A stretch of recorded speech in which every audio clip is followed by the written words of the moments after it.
चलिए आज ज्योग्राफी होगा पृथ्वी की आंतरिक संरचना। पृथ्वी की आंतरिक संरचना कहता है, निकालिए, जो लाइन इंपॉर्टेंट होगा उसको अंडरलाइन करवा देंगे। कहता है पृथ्वी की आंतरिक संरचना के संबंध में वैज्ञानिकों में मतभेद है। पृथ्वी के अंदर की जो संरचना है, पृथ्वी के ऊपर तो हम देख रहे हैं, अब पृथ्वी के अंदर कैसी संरचना है इस विषय में कह रहा है वैज्ञानिकों में मतभेद है। लेकिन फिर भी जो है ना, भूगर्भ में पाई जाने वाली परतों की मोटाई, भूगर्भ के अंदर पृथ्वी के अंदर परत की मोटाई, घनत्व मतलब डेंसिटी, तापमान और भार एवं वहाँ पाए जाने वाले पदार्थ की प्रकृति पर अभी पूर्ण सहमति नहीं हो पाई है। यानी अभी भी अध्ययन जो है ना जारी है। जैसे हम लोग ग्रह के विषय में जाने, ठीक ना, 2006 में प्लूटो को समाप्त कर दिया। पहले हम लोग जानते थे कितने ग्रह है, 9। फिर 2006 में क्या हो गया, प्लूटो को समाप्त कर दिया गया। उसी प्रकार जो है पृथ्वी के अंदर अभी भी अध्ययन चालू है, लेकिन अभी तक जितना भी अध्ययन हुआ है उसी के अनुसार पे जो है ना दिया हुआ इफेक्ट। कल हो सकता है ये चेंज भी हो सकता है। फिर भी तापमान, दाब, घनत्व, तापमान, दाब, घनत्व, उल्काओं और भूकंपीय तरंग, जो भूकंप आता है, जो उल्का पिंड है, ताप है, दाब है, ठीक ना, ये सब के आधार पे पृथ्वी के अंदर भूगर्भ संरचना के बारे में बताया गया है, ठीक ना। पृथ्वी की आंतरिक संरचना के संबंध में जानकारी प्राप्त करने के प्रयास किए गए हैं। पृथ्वी के अंदर किसी हिस्से को 3 भागों में बांटा गया है। पृथ्वी के अंदर के हिस्से को कितनों भाग में बांटा गया, 3। क्रस्ट हो गया, मेटर हो गया, कोर, जिसको इंग्लिश हिंदी में कहेंगे भूपटल हो गया, आवरण हो गया और केंद्रीय भाग होगा। इंग्लिश में याद रखेगा crust, mantle, core, crust, mantle, core, ठीक ना। क्रस्ट हो गया, मेटर हो गया और कोर हो गया। अब हम लोग पढ़ते हैं भूपटल के बारे में, ठीक ना, क्रस्ट के विषय में। जो हमारा पृथ्वी का ऊपरी भाग है उसी को कहेंगे हम भूपटल। पृथ्वी का ऊपरी जो भाग है उसको क्या कहेंगे, भूपटल, भूप्रॉपर्टी जिसको कहते हैं इंग्लिश में क्रस्ट। ये पृथ्वी के अंदर 34 किलोमीटर तक का क्षेत्र, कितने किलोमीटर का क्षेत्र, 34 किलोमीटर तक के क्षेत्र को हम बोलेंगे भूप्रॉपर्टी, ठीक ना। यह मुख्यतः बेसाल्ट चट्टानों का बना है। क्वेश्चन पूछ देगा जो भूप्रॉपर्टी है या क्रस्ट है किस चट्टान का बना हुआ था, बोलिएगा बेसाल्ट चट्टान। इसी बेसाल्ट चट्टान से जो है ना काली मिट्टी का निर्माण होता है। और काली मिट्टी जो है ना कपास की खेती के लिए महत्वपूर्ण है, जिसे भारत में जो है ना महाराष्ट्र हो गया, आंध्रा हो गया, तेलंगाना, ये सब क्षेत्र जो है ना, कुछ कर्नाटक का क्षेत्र कपास के काली मिट्टी के लिए उपयुक्त है। चलिए आगे बढ़ते हैं। बेसाल्ट, अब देखो भूप्रॉपर्टी के भी 2 भाग हैं, ठीक है। इसके भी कितने भाग हैं, 2 भाग। पहला हो गया सियाल और दूसरा हो गया सीमा। हिंदी को नहीं देखिए, इंग्लिश को देखिए। सियाल, SIAL, SIAL, SI से हो गया सिलिकॉन, AL से हो गया एल्युमिनियम।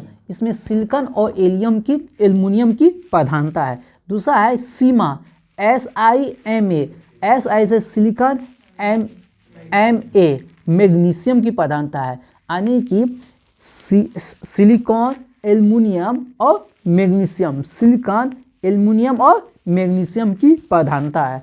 किसमें, भूप्रॉपर्टी में, क्रस्ट में। और सियाल बोलेगा तो याद रखिएगा SIAL, सिलिकॉन और एल्युमिनियम। सीमा बोलेगा तो SIMA यानी सिलिकॉन और मैग्नीशियम धातु की प्रधानता है, ठीक ना। सियाल चलिए हो गया। क्रस्ट का औसत घनत्व है 2.7 ग्राम पर सेंटीमीटर क्यूब। औसत घनत्व कितना है, 2.7। अब पृथ्वी के कुल आयतन का कितना है, 0.5% घिरे हुए हैं, बहुत ही कम है, क्योंकि मात्र 34 किलोमीटर क्षेत्र में है। भूप्रॉपर्टी बनाने वाले खनिज पदार्थ किसी भी प्राकृतिक पिंड को सेल कहते हैं। जो भूप्रॉपर्टी को बनाया है जो पदार्थ, उसके क्या कहते हैं हम, सेल। चलिए अब देखिए आगे, भूप्रॉपर्टी की रचना सामग्री।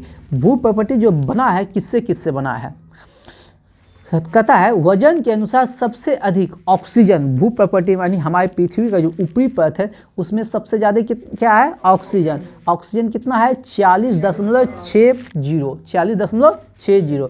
दूसरे स्थान पर सिलिकॉन है, कितना, 27.72। क्रस्ट में जो है पहले हो गया ऑक्सीजन 40.60, फिर हो गया क्रस्ट हो गया, सॉरी, फिर दूसरे नंबर पर सिलिकॉन हो गया 27.72, फिर तीसरे नंबर पे एल्युमिनियम हो गया 8.13, ठीक ना। और चौथे नंबर पर हो गया लोहा 5%। बस चौथे नंबर तक ही याद रखेगा, ठीक ना। फिर पाँचवें नंबर पर कैल्शियम हो गया 3.63% हो गया। छठे नंबर पर सोडियम हो गया 2.83%। ये सब उतना याद रखना नहीं है।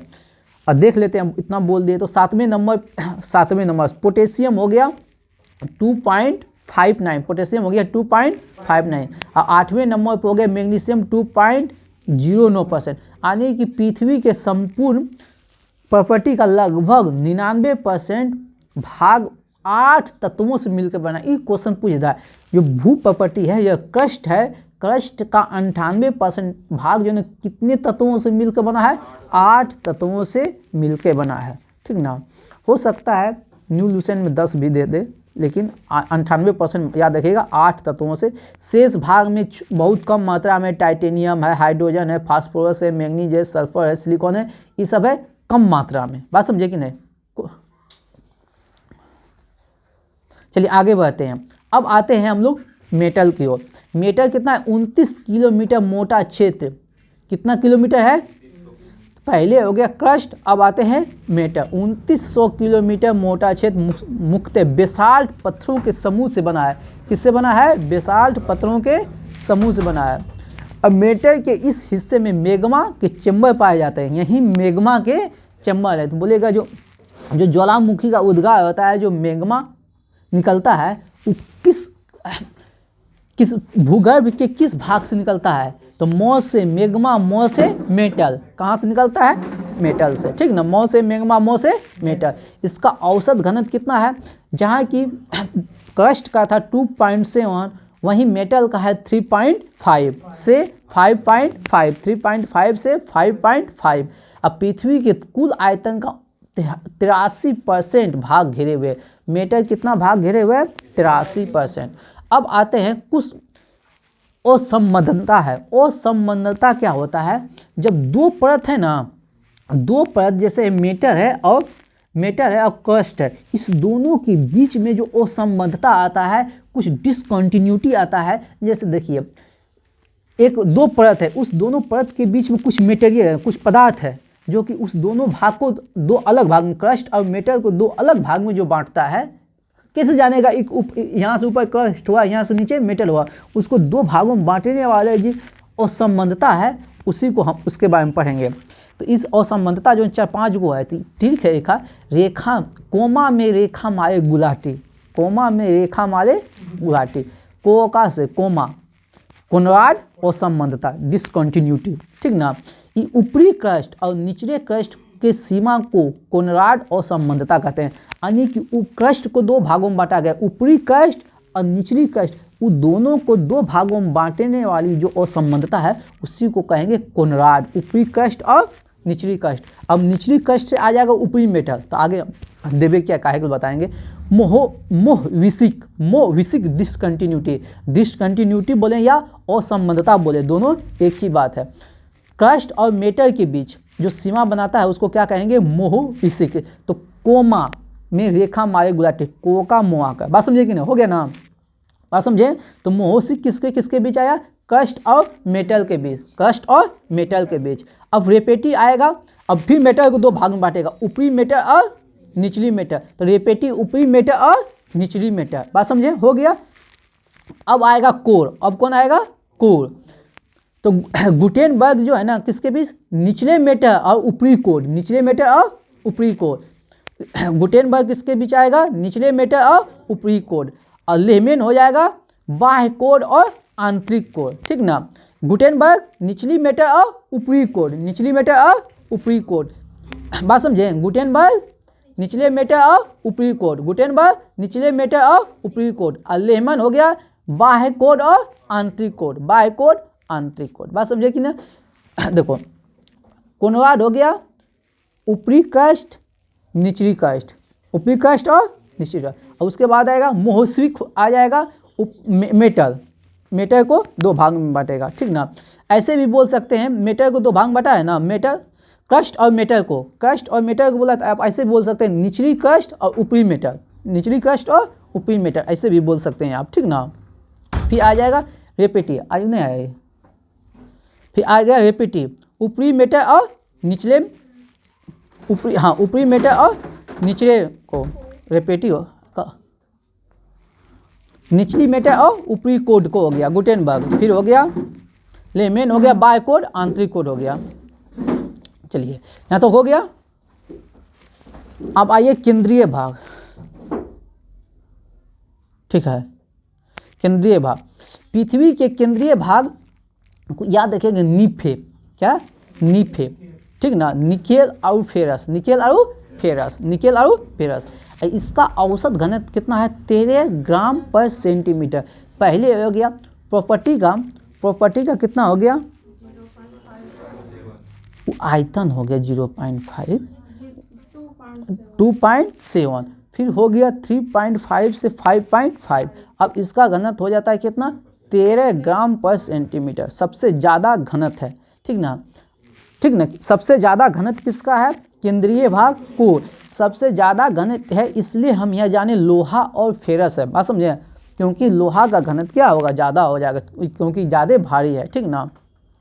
पृथ्वी के केंद्रीय भाग संभवतः द्रव या प्लास्टिक भाग में है। पृथ्वी के केंद्रीय भाग जो है द्रव या प्लास्टिक है, यानी द्रव भाग या प्लास्टिक भाग में है। तो इससे हमको एक बात ये भी समझ में आता है कि वहाँ का टेम्परेचर ज़्यादा होगा, तब ना पदार्थ पिघल के द्रव या प्लास्टिक इसको कह सकते हैं जो जेलीय रूप ना, जेल के रूप में होता है, जो आप लोग जेल लगाते हैं तो वही रूप हो गया, ठीक ना, जेलीय रूप, ठीक। पृथ्वी का कुल आयतन का 16% है, पृथ्वी का कुल आयतन का कितना है 16। यहाँ से पूजा एक क्वेश्चन दी होगी आज, ठीक ना, तो याद रखेगा हम इसका क्वेश्चन को आउट कर रहे हैं। ऊपर हो गया 0.5, ऊपर हो गया क्रस्ट हो गया 0.5 और मेटर हो गया 83%, ठीक ना, और कोर हो गया 16%, ठीक ना, और घनत्व दिया हो गया, घनत्व भी याद रखिएगा, ठीक। नहीं दिए होंगे तो पार्टी दे दिए। चलिए हाँ, घनत्व एक बार भी देख लीजिए,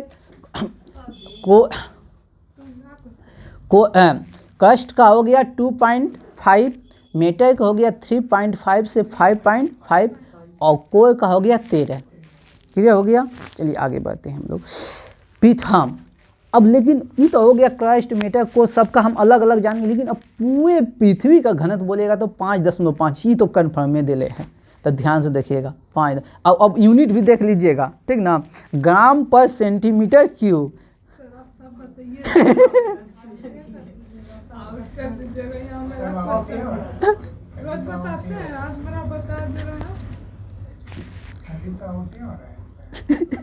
चलो पृथ्वी के नीचे चलो अरे हाँ सीख लिखा रहते ना, ठीक ना।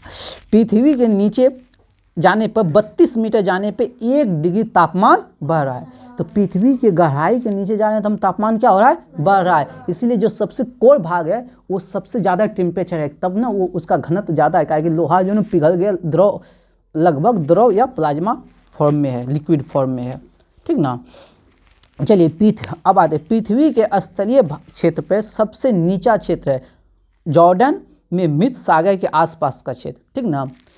स्थलीय भाग में सबसे नीचा क्षेत्र कौन है, जॉर्डन में मृत सागर के आसपास का क्षेत्र, जो कि 400 मीटर नीचा है। तो स्थल भाग में सबसे नीचा क्षेत्र कौन कौन है, जॉर्डन में मृत सागर के आसपास का क्षेत्र, ठीक ना। लेकिन ऐसे पृथ्वी ऐसे सबसे गहरा जो बिंदु है मेरिना गर्त है, 1100 कहीं कहीं 22, 11,022 या 11,033 दोनों आंसर मिलता है, ठीक ना।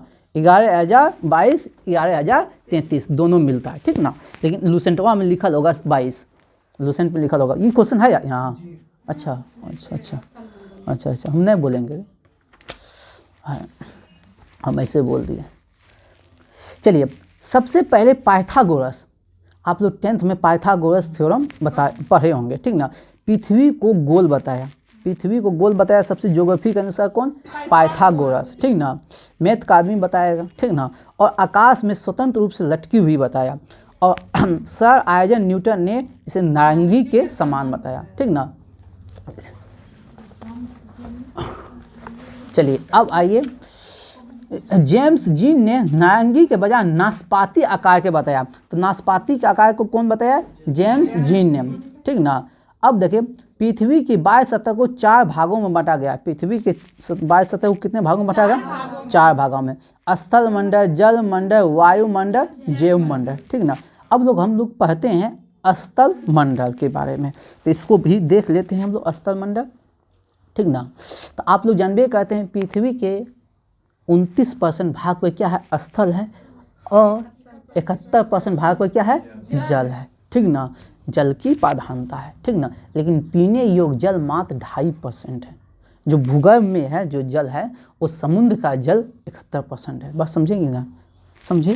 जो पृथ्वी के अंदर जल है मात्र कितना है? पीने योग्य पर 2.5%। इसलिए आने वाला समय जो अभी आप लोग एक जल पे एक बताते हैं, आप लोग बेंगलोर वगैरह जाइएगा ना कभी भी, तो वहाँ जल की इतनी किल्लत है, मकान आपका, लेकिन आप वहाँ समरसेबुल नहीं गड़ा सकते हैं।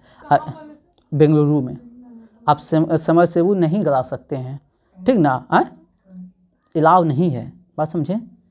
आपका ज़मीन सब कुछ आप कीजिएगा, लेकिन वहाँ समरसेबुल नहीं गड़ा सकते हैं। अगर यहाँ कोई रोड धोएगा, बोलिएगा उसको क्या कहते हैं, रोड काहे धो रहे हैं, पानी काहे बर्बाद करें, कि मेरा पानी बर्बाद करें आपका, उसको चाय तमाका दिया पानी करें, आप पैसा लगा दिए 2 लाख, तो क्या कहते हैं आपका हो गया। और वहाँ है क्या, टैंक से पानी आपको लेना होगा, सरकार आएगा पहुँचाने के लिए टैंक से पानी, 500 रुपया के आसपास में जो है ना एक टैंक देगा पानी। हाँ, 500 लीटर 1000 लीटर आप खरीद से पीजिए। ये हालत है पूरा बेंगलुरु में, ठीक ना। तो अभी हम लोग नहीं समझते हैं महत्व, फिर भी क्या पानी नीचे है ही नहीं, लेयर है ही नहीं। आने वाला 40-50 साल जब अगर हम लोग का उम्र बहुत ज़्यादा हो जाए, बढ़ जाएगा, ठीक ना, छटकू मुटकू उम्र में जिए तो तब तो नहीं, अगर हमने 100 साल के आसपास जिए, 80-90 साल जिए, तो अंतिम उम्र की अवस्था में इस शहर में भी वही हालत होगा जो हालत बड़ा शहर में है।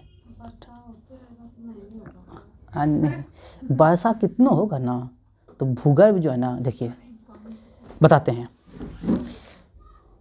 इसका रीजन बताते हैं। अब बात समझिए, एक छोटा सा स्टोरी था जल पे, ठीक ना।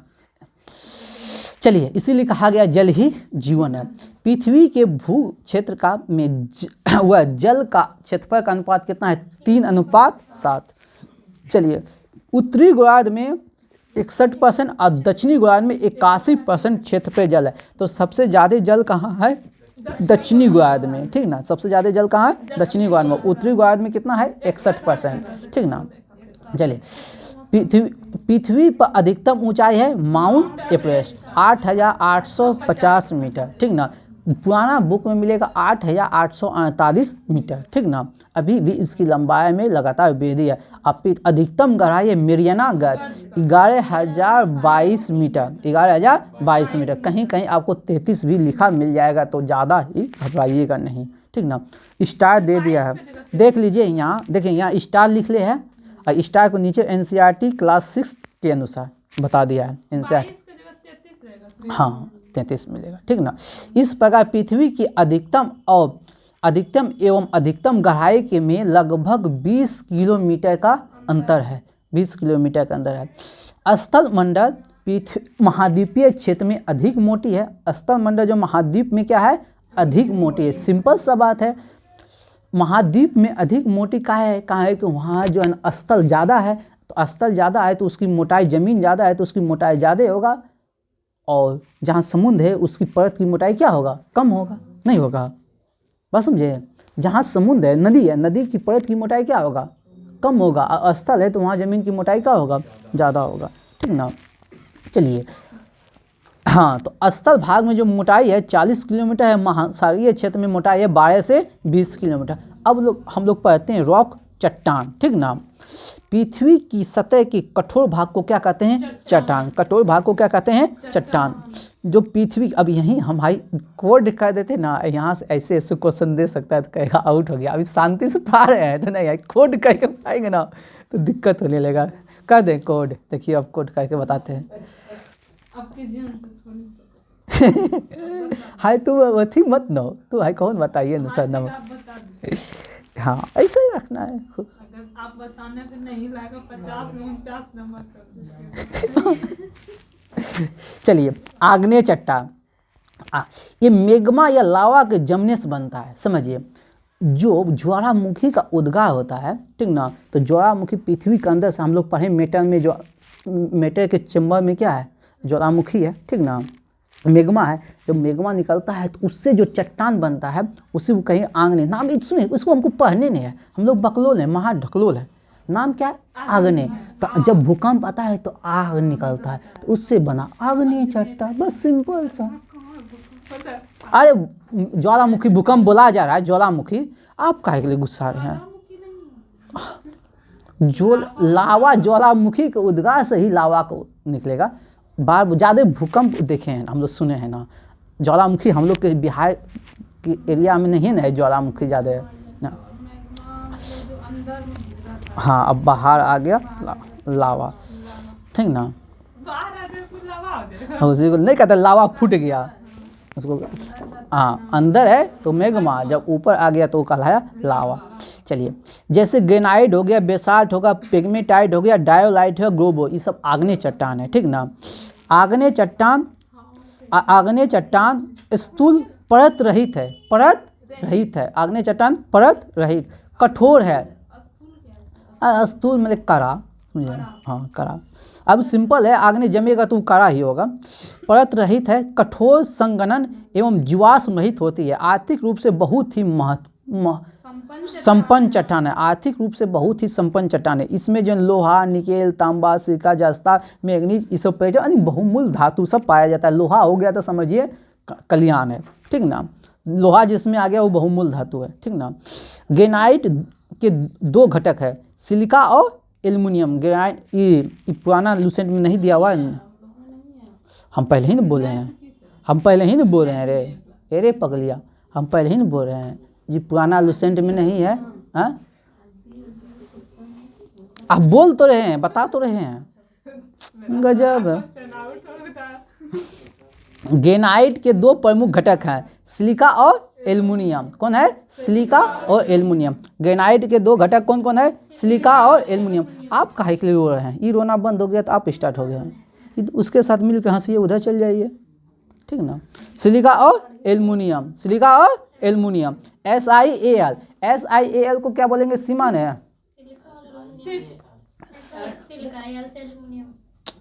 SiAl, सीमा, सियाल, सॉरी सियाल, सियाल, सियाल, सियाल, सियाल, सियाल, सियाल, सीमा में तो M हो जाएगा, ठीक ना, सियाल, ठीक ना, यानी कि सियाल जो है क्या है? ग्रेनाइट है। सियाल, सियाल जो है क्या है? ग्रेनाइट है। चलिए, बेसाल्ट में लोहे की मात्रा सर्वाधिक होती है, इसी चट्टान से काली मिट्टी होता है, हम पहले ही बता चुके हैं, ठीक ना।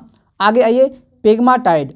पेग्माटाइट जो झारखंड के कोडरमा में पाया जाने वाला है, अवरक जो है ना इन्हीं सेल में पाया जाता है। तो अवरक कहाँ है? झारखंड में, किसमें?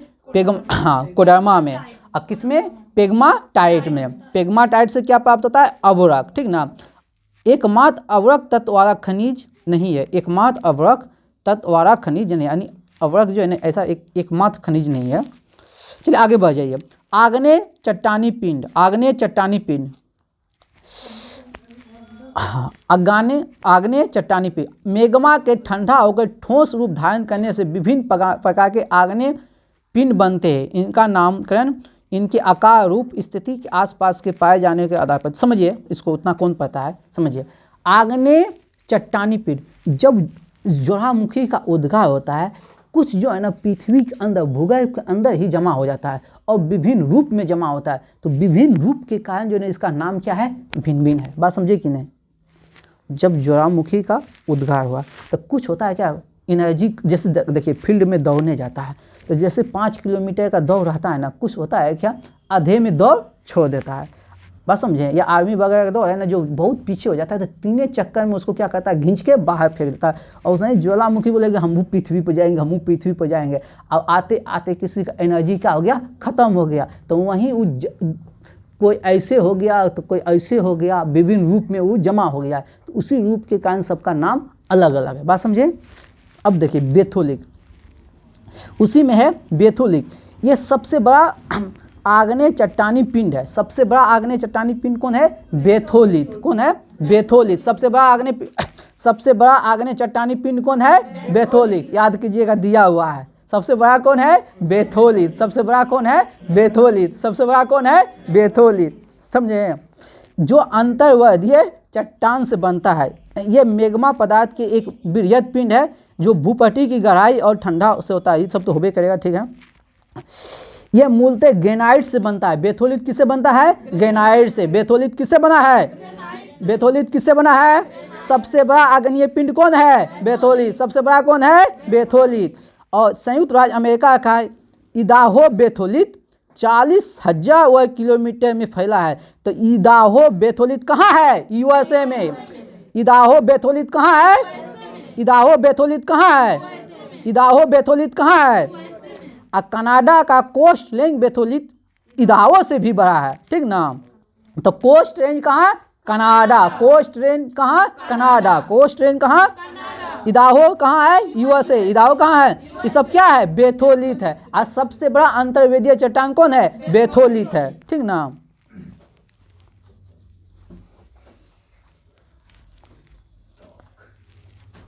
हाँ, अब बेथोलिट की आकृति कैसा है? गुंबद। कैसा है? गुंबद। बेथोलिट का आकृति कैसा है? बेथोलिट का आकृति कैसा है? बेथोलिट का आकृति कैसा है? गुंबद का आकार के। चलिए अब स्टॉक। छोटे आकार के बेथोलिट को कहते हैं स्टॉक। जो छोटा आकार का बेथोलिट है उसका है स्टॉक। क्या है? एक प्रकार का बेथोलिट है। छोटे आकार के बेथोलिट को क्या कहते हैं? स्टॉक। छोटे आकार के बेथोलिट को क्या कहते हैं? स्टॉक। इसका ऊपरी भाग कैसा होता है? गोलाकार गुंबद का, गोलाकार गुंबद नुमा। स्टॉक का विस्तार 100 किलोमीटर है। याद रखिए सिंपल वे में। छोटे आकार के बेथोलिट को क्या कहते हैं? स्टॉक। इसका ऊपरी भाग कैसा होता है? गोलाकार गुंबद का, गोलाकार गुंबद नुमा, गोलाकार गुंबद नुमा। अब होगा लेकोलिथ। लेकोलिथ। जब मैग्मा ऊपरी परत को जोर से ऊपर उठता है तो गुंबद रूप में जम जाता है, ठीक ना। इसे लेकोलिथ कहते हैं। मैग्मा के तेजी से ऊपर उठने के कारण गुंबदा का ठोस पिंड छतरी नुमा दिखाई देने लगता है। कैसा दिखाई देने लगता है? तो याद रखिएगा लेकोलिथ जो जमा हुआ किस रूप में? गुंबदा का, लेकिन वो दिखाई देता है कैसा? छतरी नुमा। तो लेकोलिथ का हो गया छतरी नुमा। लेकोलिथ कैसा हो गया? छतरी नुमा। लेकोलिथ कैसा हो गया? लेकोलिथ कैसा हो गया? ठीक ना। और उत्तरी अमेरिका के पश्चिमी भाग में लेथोलिथ तो यहाँ नहीं होगा।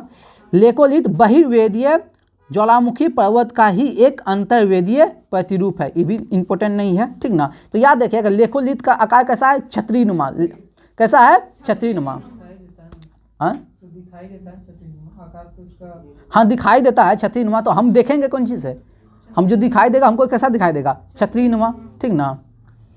तो ऐसे ट्रिक इसका बता देते हैं, ठीक ना। लेकोलिथ मतलब लेक, लेक मतलब झील। झील के किनारा जाएंगे ना, छाता लेके जाएंगे। झील के किनारे जाएंगे, मियाँ बीवी छाता लेके। अब झील के आसपास में झड़ नहीं मिलेगा। मान लीजिए सांभर झील जाइए, डल झील जाइए, तो वहाँ नहीं बारिश उरिश पड़ गया तो सुकुमार है, नया नया बिहार हो रहा है, तो छाता लेके जाएंगे। राजस्थान में और गर्मी है, ठीक ना। बात समझे कि? तो सांभर झील कहाँ है? बात समझे कि नहीं? तो इसलिए छाता लेके जाएंगे। अकेले काहे? घूमने अकेले जाता है लोग। घूमने जाओ तो मैडम के साथ जाओ, नहीं तो जाइबे मत करो, ठीक ना। हाँ, अब कौन चाहता? ऐसा चाहता जो उसका बैग में आ जाए, ठीक ना। तो हम चलो यहाँ देखो आगे। लेकोलिथ हो गया। लेक मतलब लेक जाएंगे कैसा? छतरी रूप में। अब गुंबदा का तो सब तो गुंबदे का है ना, सब तो हम गुंबदे पूछेंगे तो उसे नहीं पूछेगा। जब भी पूछेगा छतरी नुमा, ठीक ना। अब लेपोलिथ, लेकोलिथ है। अब लेपोलिथ मैग्मा तस्तरी नुमा हो जाता है। मैग्मा कैसा हो जाएगा? तस्तरी नुमा। लेपोलिथ में क्या हो जाएगा? मैग्मा तस्तरी नुमा। लेपोलिथ में मैग्मा कैसा होगा? अब देखो यहाँ भी ट्रिक है। लेपोलिथ क्या है? लेपो पोलिस, लो को हटा दीजिए। पोली है ना, तो यहाँ से बना दीजिए पोलिस। क्या बना दीजिए? पोलिस। अब पुलिस क्या कहता है? पुलिस आप हम लोग लिखते हैं, इंडिया वाले हम लोग लिखते हैं पुलिस। जब आप लोग मूवी देखिएगा ना, वहाँ लिखा जाता है पुलिस। बात समझिए, पुलिस नहीं लिखा जाता है पुलिस। इंटरनेशनल मूवी देखेगा, हॉलीवुड मूवी सब देखेगा, पुलिस लिखा रहेगा। तो यहाँ से हम पकड़ लिए लेपोलिथ, तो पोलिस क्या पकड़ लिए? पुलिस। पोली से बना दिए पुलिस। वो क्या कहता है? तस्करी। तस्करी सबको पकड़ता है। आप बोलिए तस्करी क्या होता है? हाँ जानते हैं तो बताइए क्या होता है, जानते हैं तो? हाँ बोलिए तस्करी क्या होता है? क्रिमिनल नहीं हुआ बबुआ, जान लो। जो सामान जो है ना वैध है, जो सामान जिसका व्यापार बेन है, ठीक ना, उसको अवैध तरीका से बेचना, ये क्या है? तस्करी। जैसे अभी बिहार में चलता है दारू, गांजा, ये सब तो भांग है, हाँ ब्राउन शुगर, सोना उसका भी तस्करी होता है। जैसे नेपाल वगैरह से सोना लेके आया, ठीक ना, बिना हॉल मार के बेचा तो सरकार को टैक्स नहीं देना हुआ, तो ये सब हाथी दांत, ये सब का तस्करी होता है, ठीक ना। बात समझें? तस्करी हो गया, पुलिस पकड़ेगा तस्कर को, ठीक ना। तो चलिए ठीक बता दिए, आज पूजा का सब भंडा फोड़ देते हैं हम, ठीक ना। अब आए फेकोलिथ। अब आते हैं फेकोलिथ। मैग्मा लहरदार आकृति में जम जाता है, फेंक दो तो फैल जाएगा। फेकोलिथ हो गया लहरदार आकृति में, फेकोलिथ हो गया हाँ तो लहरदार आकृति बता रहे हैं, लहरदार। फेकोलिथ मैग्मा किस आकृति में? लहरदार आकृति में क्या होता है? जमता है। और सील हो गया समांतर, सील हो गया समांतर। सील कैसा हो गया? समांतर। और जिसकी मोटाई एक मीटर से भी कम है, ठीक ना, 1 मीटर से कम मोटाई वाले सील को क्या कहते हैं? शिष्ट। एक मीटर से कम मोटाई वाले सील को क्या कहते हैं? शिष्ट। अब आइए डाइक। डाइक हो गया लंबवत, डाइक हो गया सील समांतर, डाइक लंबवत। सील हो गया समांतर, डाइक हो गया, सील हो गया समांतर, डाइक हो गया। जिस सील की मोटाई 1 मीटर से भी कम हो उसको क्या कहेंगे? सीट। बात समझे? सील से बना सीट। बात समझे कि नहीं? खत्म हो गया ये पूरा। अब आ जाइए अवसादी चट्टान। अब आ जाइए अवसादी चट्टान। प्राकृतिक कारणों के द्वारा निर्मित छोटी छोटी चट्टानों किसी स्थान पर जमा हो जाती है और बाद के काल में दबाव और रासायनिक प्रतिक्रिया और अन्य कारणों से परत जैसी ठोस रूप में निर्मित हो जाते हैं। इन्हीं को अवसादी चट्टान कहते हैं। जैसे बलुआ पत्थर हो गया, चूना पत्थर हो गया, स्लेट हो गया, कांगोमलेट हो गया, नमक की चट्टान हो गया, सेल खली हो गया, ये सब ज़्यादा याद रखिएगा। बलुआ पत्थर और चूना पत्थर। बात समझे? और चौक सब नहीं रहता है, हाँ वही स्लेट खली सब उसी रूप का है। अवसादी चट्टान परतदार होती है। अवसादी चट्टान क्या होती है? परतदार होती है, ठीक ना। इसमें लो एस, फास्फेट, कोयला, सीमेंट पाए जाते हैं। खनिज तेल अवसादी चट्टान में ही पाया जाता है। खनिज तेल कहाँ पाया जाता है? अवसादी चट्टान में ही पाया जाता है, ठीक ना। दामोदर हो गया, महानदी हो गया, गोदावरी नदी के बेसिन में अवसादी चट्टानों में कोयला पाया जाता है। जब भी जो कोयला का खान है ना, नदी बेसिन क्षेत्र में पाया जाएगा और कोयला बनने में लाखों करोड़ों वर्ष लगता है। दामोदर, महानदी, गोदावरी नदी बेसिन के अवसादी में कोयला पाया जाता है। आगरा का किला और दिल्ली का लाल किला बलुआ पत्थर से बना है। आगरा का लाल किला और दिल्ली का लाल किला किस पत्थर से बना है? बलुआ पत्थर से। किस पत्थर से बना है? और कायांतिक चट्टान ये है दाब एवं रासायनिक क्रियाओं के कारण, ताप और दाब एवं रासायनिक क्रियाओं के कारण आग्नेय और अवसादी चट्टान से कायांतिक चट्टान का निर्माण होता है। यानी कि ताप और दाब के कारण और रासायनिक के आग्नेय बदल जाएगा, आग्नेय अपना रूप बदले, अवसादी अपना रूप बदले तो उसको कहेंगे हम कायांतिक चट्टान, ठीक ना। दोनों अपना रूप बदल ले तो उसको क्या कहेंगे हम? कायांतिक चट्टान, ठीक ना। जैसे हो गया स्लेट हो गया, संगमरमर हो गया, नाइस हो गया। विश्व की प्राचीनतम सेल पश्चिमी ऑस्ट्रेलिया में। विश्व की प्राचीनतम सेल कहाँ है? पश्चिमी ऑस्ट्रेलिया में है। वे 430 करोड़ वर्ष पहले बने हैं, जो पृथ्वी के निर्माण के मात्र 30 करोड़। अब आइए ग्रेनाइट आग्नेय चट्टान। ग्रेनाइट आग्नेय चट्टान है, वो बदलता है किस में? नीस में। ग्रेनाइट बदलता है किस में? ग्रेनाइट बदलता है किस में? ग्रेनाइट बदलता है नीस में। साइनाइट नीस में। ग्रेबो सल्पेंटाइन,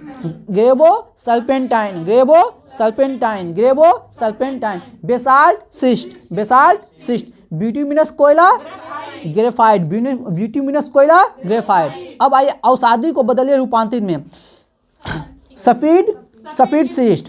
बताइए बलुआ पत्थर क्वार्टजाइट, बलुआ पत्थर क्वार्टजाइट, बलुआ पत्थर सेल स्लेट, सेल स्लेट। चूना पत्थर संगमरमर, चूना पत्थर संगमरमर, चूना पत्थर रिंगनाइट कोयला एंथ्रासाइट, रिंगनाइट कोयला एंथ्रासाइट। और फिर क्रांतिक बदलेगा, क्रांतिक में स्लेट बदलेगा फाइलाइट, स्लेट बदलेगा फाइलाइट, स्लेट बदलेगा फाइलाइट, बदलेगा सिस्ट में। बोलिएगा जय हिंद जय भारत।